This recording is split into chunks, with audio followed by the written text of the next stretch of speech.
Hello beautiful people, today I'm here with another video tutorial on how to see liked post on Instagram. How to see posts that you have already liked on Instagram. So without wasting any time, let's get started. First, open your Instagram app, tap here on the app. Now this is your Instagram feed right here. I'm just gonna like a couple of posts to show you how to do it. Okay, so I'm gonna like this one too. Scroll down a bit and like this one also. So how to see a like post on Instagram? For that you have to tap on the profile icon right here on the bottom right hand side corner right here. Now this is your Instagram profile, and now tap on these three horizontal lines on the top corner right here. Tap here, tap on your activity.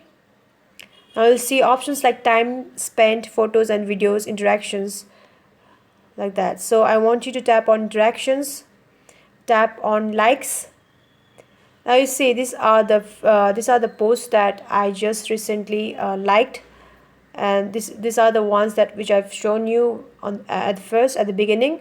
So see, this is how you check posts that you have already liked on Instagram. So guys, if you like this video, if you find this video helpful, don't forget to give a like, share and subscribe. Bye guys, see you in the next video.